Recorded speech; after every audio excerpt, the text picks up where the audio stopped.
مسلم میں ہے کہ ایک آدمی حضور اکرم صلی اللہ علیہ وسلم کے پاس آئے اور سوال کیا کہ سب سے بڑا گناہ کون سا ہے؟ تو حضور اکرم صلی اللہ علیہ وسلم نے فرمایا شرک۔ اس نے سوال کیا دوسرا گناہ کون سا ہے؟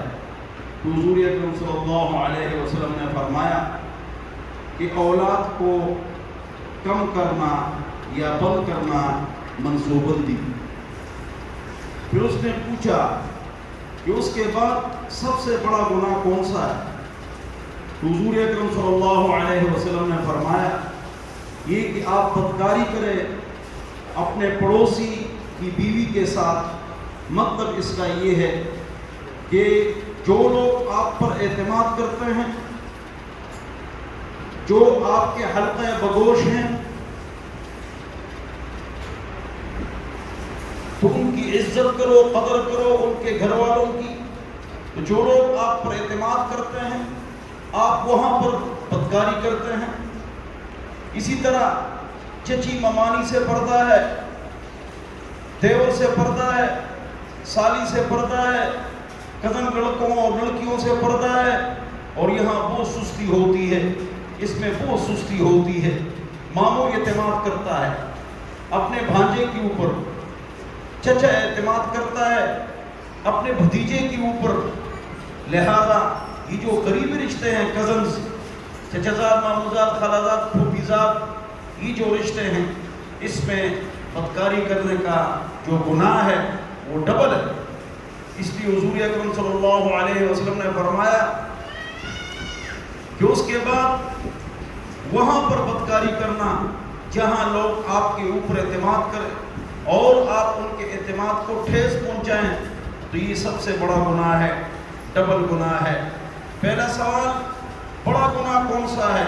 ان تدعو للہ ندا، آپ اللہ کے ساتھ کسی کو شریک ٹھہرائیں، وہو خلقک، اور اللہ نے آپ کو پیدا کیا ہے، تو اولاد بھی اللہ دیتا ہے، کامیابی اور کامرانی بھی اللہ دیتا ہے، مرض بھی اللہ لاتا ہے، مرض دور بھی اللہ کرتا ہے۔ کسی ولی، نیک آدمی، عالم، مفتی، متقی، بزرگ، اس میں یہ طاقت نہیں ہے کسی پر بیماری لائے یا کسی سے بیماری ہٹائے۔ بیماری لانے والی ذات اور ہٹانے والی ذات کس کی ہے؟ اللہ کی ہے۔ کس کی ہے؟ اللہ کی ہے۔ اس لیے شاعر نے کہا یا طالب الطبیب من داء قد اصیب بک ان الطبیب الذی ابلاک بالداء، اے وہ آدمی جو بیمار ہو، ڈاکٹر کے پیچھے گھومتے ہو، تو جس ڈاکٹر کے پیچھے تم گھومتے ہو تو آپ اس بچے کو واپس لے آؤ کہ 10 منٹ اس کے پاس کلاس چل، تو آپ کہتے ہیں کہ ڈاکٹر بیٹھ جاؤ نا، مہمان اچھا ایسے تاویے کرا کہ نہ ہوتا گاؤں کے لگتا۔ میں نے کہا یہاں بیٹھ جاؤ، یہاں جاؤ، یہاں بیٹھ جاؤ اس آدمی کے ساتھ۔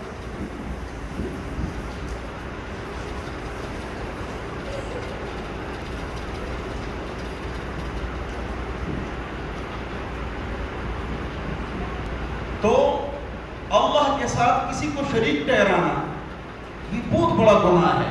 اس سے نبی کی جو شفاعت ہے اس سے آدمی محروم ہو جاتا ہے۔